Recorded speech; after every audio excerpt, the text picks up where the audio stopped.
السلام علیکم ورحمۃ اللہ وبرکاتہ۔ محترم ناظرین و سامعین، آج ہم آپ کی خدمت میں نیا سنڈے کومنٹ باکس لے کر حاضر ہوئے ہیں۔ جو سوالات آپ کی طرف سے آئے تھے اس کے جوابات دیے جائیں گے۔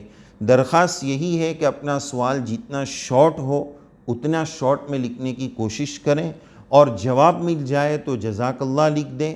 اور تیسری بات یہ کہ اگر ہمارے آسان دین چینل پر آپ کے جواب کے تعلق سے ڈیٹیل میں ویڈیو ہوگا تو آپ کے سوال کے ساتھ اس جگہ پر ہم اس ویڈیو کی لنک جو ہے وہ اٹیچ کر دیں گے۔ تو آئیے ہم سوالات اور جواب کا سلسلہ شروع کرتے ہیں۔ پہلا سوال یہ کہ کیا مرد کے لیے، جینس کے لیے مہندی لگانا درست ہے؟ جواب اس کا یہ ہے کہ سر اور داڑھی کے بال میں کالے کلر کے علاوہ دوسرے رنگ کی مہندی لگانا جائز اور درست ہے، اس شرط کے ساتھ کہ بال پر کور نہ چڑھتا ہو۔ اور ہاتھ اور پیر پر مہندی لگانا یہ چونکہ لیڈیز اور زنانہ حرکت ہے، عورتوں کی عادت ہے، اس لیے یہ مرد کے لیے مناسب اور درست نہیں ہے۔ ہاں کوئی مجبوری ہے، کوئی بیماری ہے، ڈاکٹر کی طرف سے کچھ ایسی ہدایات ہے تو پھر الگ بات ہے۔ اگلا سوال یہ ہے کہ ایسی لڑکی سے شادی کرنا درست ہے جس کے والد شراب پیتے ہیں، اور کیا ان کی طرف سے اگر کوئی ہدیہ آتا ہے تو وہ ہدیہ لے سکتے ہیں؟ اگر والد شرابی ہے اور لڑکی دیندار ہے تو اس سے نکاح کرنے میں کوئی حرج نہیں ہے۔ شراب تو اس کے والد پی رہے ہیں نا۔ لڑکی اگر دیندار ہے اور دینداری کو آپ ترجیح دے رہے ہیں جیسا کہ حدیث شریف کا تقاضا ہے تو اس میں کوئی حرج کی بات نہیں ہے۔ اور اگر ان کی آمدنی، جیسا کہ آپ نے سوال میں لکھا ہے کہ وہ ڈرائیور ہے، تو اگر ان کی اکثر آمدن اور انکم حلال ہے تو ان کا ہدیہ لینا بھی جائز اور درست ہے۔ ایک سوال یہ ہے کہ نفل نماز میں ایک سے زائد نیت کر سکتے ہیں؟ جواب یہ ہے کہ نفل عبادت میں ایک سے زائد نیت کرنے کی گنجائش اور اجازت ہے، کہ جیسے 2 رکعت نماز پڑھیں اسی میں تحیۃ الوضو اور تحیۃ المسجد دونوں نیت کر لیے، صلاۃ الحاجت، صلاۃ التوبہ دونوں نیت کر لیے، اس طرح نفل نماز میں 2 یا 2 سے زائد نیتوں کو آپس میں ملا کر پڑھ لینا، اس کی گنجائش اور اجازت ہے۔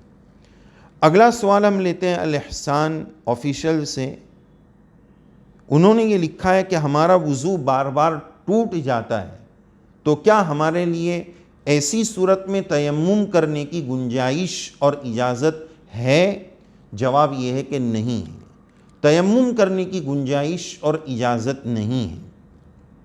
جس مرض کی وجہ سے مثلاً ہوا خارج ہو جاتی ہے، ری خارج ہونے کی بیماری ہے، تو مسئلہ یہ ہے کہ 4 رکعت نماز کے بقدر جتنا وقت رہتا ہے، 5 منٹ 6 منٹ، اتنی دیر بھی اگر وضو ٹکتا نہیں ہے تو پھر ایسے شخص کو شریعت کی نگاہ میں معذور کہا جائے گا۔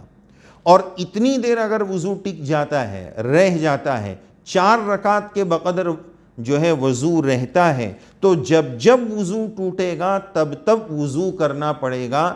تیمم کرنے کی مرض کی وجہ سے گنجائش، اور اس مرض کی وجہ سے ایسی صورتحال میں گنجائش اور اجازت نہیں ہے۔ لیکن اگر 4 رکعت کے برابر بھی وضو ٹکتا نہیں ہے تو ایسا شخص شریعت کی نگاہ میں معذور ہے، اور اس کا حکم یہ ہے کہ وہ ہر نماز کے لیے، 5 نماز کے لیے دن میں 5 مرتبہ وضو کر لے۔ اب اگلی نماز کا وقت جب تک نہیں آئے گا اس وضو سے وہ باوضو رہے گا، اس عذر کی وجہ سے اس کا وضو نہیں ٹوٹے گا۔ تو بہرحال شارٹ میں یہ ہے کہ اس صورت میں تیمم کی اجازت نہیں ہے۔ الفاظ ملک آئی ڈی سے سوال یہ ہے کہ کیا وندے ماترم پڑھنا صحیح ہے؟ اس گیت کو گانا صحیح ہے؟ پہلی بات یہ یاد رکھنا چاہیے کہ ہم بھارت دیش کے رہواسی ہیں اور باشندے ہیں، یہ ہمارا ملک ہے، اس ملک سے، اس وطن سے ہمیں پیار ہے، اور وطن سے پیار اور محبت ایک انسانی اور نیچرلی جذبہ ہے، ہر انسان کو اس سے محبت ہوتی ہے۔ لیکن آج یہ سوچ لیا گیا ہے کہ فلاں گیت پڑھیں گے تو ہی دیش بھکتی ہو پائے گی۔ ایسی بات نہیں ہے، یہ غلط بات ہے۔ ایک طرف ہمارے ساتھ ملک کی محبت ہے تو دوسری طرف اس سے زیادہ اور اہم چیز یہ ہے کہ اسلام اور شریعت و سنت اور اللہ کا حکم اور رسول اللہ صلی اللہ علیہ وسلم کا طریقہ ہماری جان سے زیادہ ہم کو عزیز ہونا چاہیے۔ تو بہرحال اس نظم کو، ان کلمات کو اور اس جو جملے پڑھے جاتے ہیں، اس کو دیش بھکتی کا فائنل معیار نہ سمجھا جائے کہ جس نے یہ پڑھا وہی دیش بھکت ہے، جو یہ نہیں پڑھے گا وہ دیش بھکت نہیں ہے۔ ایسی بات نہیں۔ بہرحال شریعت ہمارے نزدیک زیادہ اہم ہے۔ جواب یہ ہے کہ شریعت کی نگاہ میں، مسئلے کی روشنی میں وندے ماترم پڑھنا جائز اور درست نہیں ہے۔ وجہ اس کی یہ ہے کہ اس جملے کا ترجمہ یہ ہوتا ہے کہ اے دھرتی اے زمین میں تیری عبادت کرتا ہوں، اور اسلام نے ہم کو یہ سکھایا کہ عبادت صرف اللہ کی ہوگی۔ لا الہ الا اللہ، اللہ کے علاوہ کوئی معبود نہیں، اللہ کے علاوہ کوئی عبادت کے لائق نہیں، عبادت صرف اللہ کی ہوگی، زمین کی نہیں ہوگی۔ تو چونکہ یہ گیت شرکیہ الفاظ کے ساتھ جڑا ہوا ہے، اس وجہ سے اس کو پڑھنا جائز اور درست نہیں ہے۔ دیش بھکتی کے لیے اور بھی بہت ساری چیزیں ہیں، ہم انشاءاللہ کریں گے۔ ہمارے اکابر نے اپنی جانوں کا نذرانہ ہمارے بھارت دیش کے لیے پیش کیا ہے۔ یہ بہت بڑا ثبوت ہے کہ اس ملک کے ساتھ مسلمانوں کا ایک اٹوٹ اور گہرا رشتہ ہے۔ تو بہرحال وندے ماترم پڑھنے کی اجازت نہیں ہے۔ اگلا سوال ہے آفتاب میمن آئی ڈی سے۔ انہوں نے سوال یہ کیا ہے کہ نیک اولاد کے لیے کوئی وظیفہ بتائیں۔ قرآن مجید کی آیات ہے رب ہب لی من الصالحین، رب لا تذرنی فردا وانت خیر الوارثین، رب ہب لی من لدنک ذریۃ طیبہ انک سمیع الدعاء، اور لڑکے کے لیے یا بشرا ھذا غلام۔ تو بہرحال اولاد اللہ تعالیٰ کی بہت بڑی نعمت ہے، اللہ تعالیٰ سے مانگنا چاہیے۔ ان وظائف کو کیسے پڑھنا ہے، کیا ترتیب ہے، مزید وظائف ہمارے چینل پر موجود ہے، مستقل اس کا ویڈیو بنا ہوا ہے۔ آپ کے اس سوال کے ساتھ ہم اس ویڈیو کی لنک جو ہے وہ اٹیچ کریں گے، ملا دیں گے، آپ اس کو تفصیل کے ساتھ دیکھ لیجئے گا۔ اور دعا کرتے ہیں اللہ تعالیٰ آپ کو نیک صالح اولاد نصیب فرمائیں۔ اللہ تعالیٰ ہم سب کی تمام جائز مرادیں اور حاجتیں اپنی بارگاہ سے عطا فرمائیں۔ انبیاء کرام علیہم السلام نے بھی اولاد اللہ ہی سے مانگی ہے، اور یہ بھی کہا ہے کہ وَلَمْ أَكُمْ بِدُعَائِكَ رَبِّ شَقِيًّا، کہ یا اللہ ہم آپ سے مانگ کر کبھی محروم نہیں ہوئے ہیں، تو ہم بھی اللہ ہی سے مانگیں گے۔ جتنی نعمتیں ہیں سب اللہ ہی سے مانگنی چاہیے، دینے والی ذات اللہ ہی کی ہے۔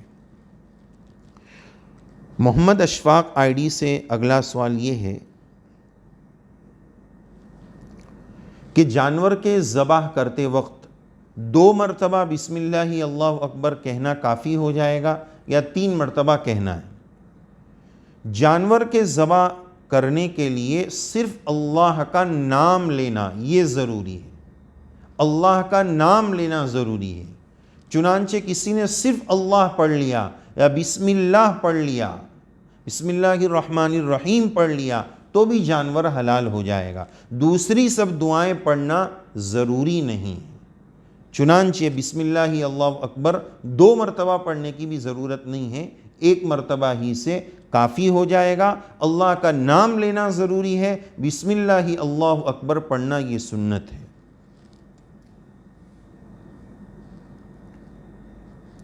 شبیر شیخ آئی ڈی سے سوال یہ آیا ہے، بڑا عجیب سوال انہوں نے لکھا ہے کہ وہ کسی کی محبت میں گرفتار ہے، اور وہ کہتے ہیں کہ ہم جس سے محبت کرتے ہیں اس کو پتہ بھی نہیں، اور اگر اس کو پتہ چل جائے گا تو ہمارا اس سے رشتہ ہو بھی نہیں سکتا ہے۔ تو ایسی ناجائز مرادیں اور ناکام مرادوں کے پیچھے پڑ کر کیا فائدہ؟ ایسے شیخ چلی کے خواب دیکھ کر کیا فائدہ؟ اگر ممکن ہے، جیسا کہ ہم اکثر عرض کرتے ہیں کہ افیئر کتنا ہی اسٹرانگ اور مضبوط کیوں نہ ہو، آسمان سے تارے، چاند، سورج سب توڑ لاؤ، جب تک اس کو نکاح کا جائز لباس نہیں پہنائیں گے وہ افیئر حرام ہے، ناجائز ہے، وہ درست نہیں۔ تو آپ اگر صحیح معنی میں محبت کرتے ہیں، اس کو حلال شکل دینا چاہتے ہیں، تو پھر اللہ کی ذات سے مایوس نہ ہو، اللہ سے مانگیں، اللہ تعالیٰ اسی رشتے میں کوئی خیر ڈالیں گے۔ اور ہمارے چینل پر اس تعلق سے بھی اگر محبت ہو جائے تو نکاح کی کیا شکل ہوگی، اس کے کچھ وظائف اور کچھ ہدایات، ایک ویڈیو ہم نے اس پر بنایا ہے، وہ آپ کو بھیجا جائے گا، وہ بھی آپ ضرور دیکھیے گا۔ آخری سوال آج کا لیتے ہیں۔ زبیر ندف آئی ڈی سے سوال یہ ہے کہ ہم بستری کے کیا مسائل ہیں؟ غالباً ان کی ابھی شادی ہوئی ہے، اس لیے یہ معلوم کر رہے ہیں۔ ویسے تو اس کے بہت سارے مسائل ہیں اور اس تعلق سے ہمارے بہت سارے ویڈیوز بھی ہیں، بہت ساری ہدایات بھی ہے۔ شب زفاف یعنی شادی کی پہلی رات کس طرح گزارنی ہے، اس پر ہمارے 2 مستقل ویڈیو موجود ہے۔ صحبت کے وقت میاں بیوی کی شرمگاہ کو منہ میں لینا، پچھلے مقام سے صحبت کرنا، تفصیل کے ساتھ آپ ہمارے چینل پر مستقل دیکھ سکتے ہیں۔ بہت سارے ویڈیو ہیں، پلے لسٹ میں جا کر دیکھ سکتے ہیں۔ تو یہ تو بڑا جنرلی سوال ہے کہ ہم بستری کے کیا مسائل ہیں، بہت سارے مسائل ہیں، 1-2 ایسے مسائل نہیں ہیں کہ اس کو مختصر بیان کیا جا سکے۔ آپ چینل پر جائیں اور یہ جو مسائل کا تذکرہ کیا گیا وہ ویڈیوز کو آپ دیکھیں، انشاءاللہ آپ کو رہنمائی ملے گی۔ اللہ تعالیٰ سے دعا ہے رب کریم ہم کو مسائل سیکھنے، سمجھنے اور اس پر عمل کرنے کی توفیق نصیب فرمائے، دین کا صحیح شعور نصیب فرمائے، اور رب کریم ہم سب کو اپنی رضا نصیب فرمائے، توفیق عمل سے نوازے، آمین یا رب العالمین۔